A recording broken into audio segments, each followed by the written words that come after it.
बुझाता कि ना घर में ससुर भसुर बा तो कपड़ा खींचे बैठल बड़े तो दहिया तनी तोप झप के बैठते तो रूपो में से झड़ जाइत का।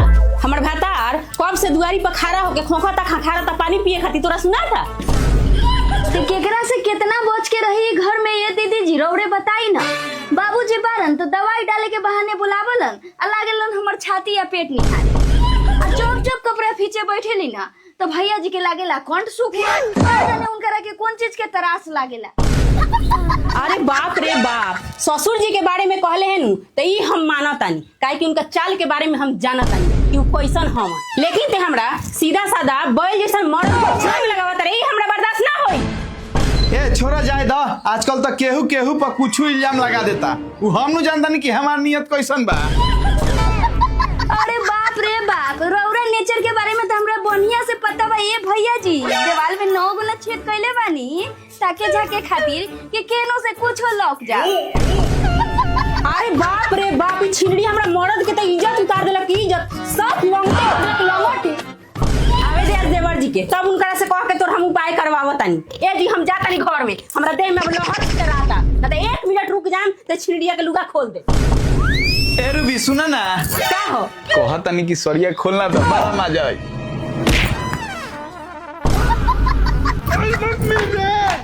बाप रे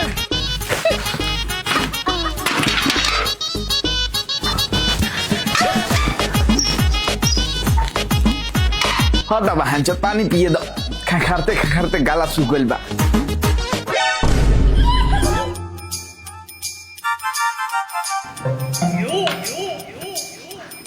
आई बाप, ये तो पूरा पानी टाले ले बा।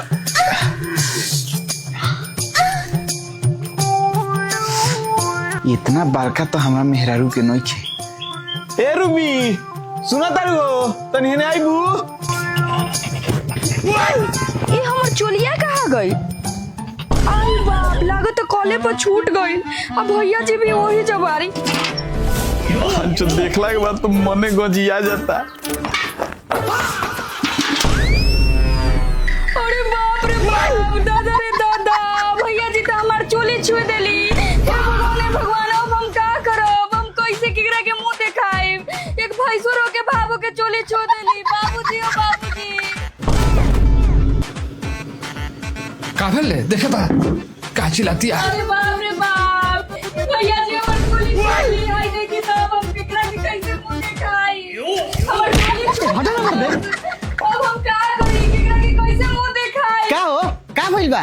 कहां चिल्ला तारू? कुछ काट ले का? अरे हमर मरद औरत तू का रहला हो? अब हम तोरा से कैसे नजरवा मिलाइब कजरवा लगा के? का भइल बताओ ना। अरे का बताई, तोर बड़का भाई हमर भैंसुर हो के हमर चोली छुलन है चोली। अरे बाप रे बाप, बाबूजी हो ई हम बर्दाश्त ना करेम। ई मर्दवा भसुर हो के भावे के चले झूले बारन, ई हमरा से बर्दाश्त ना होई। ठीक कहा तारे, ई बात हम बर्दाश्त ना करे।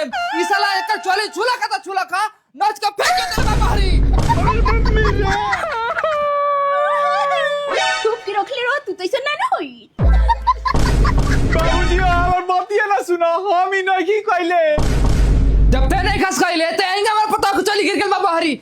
रख साले तोरा के भी हम बताओ तनी। बस चलाई कहीं गिर रे।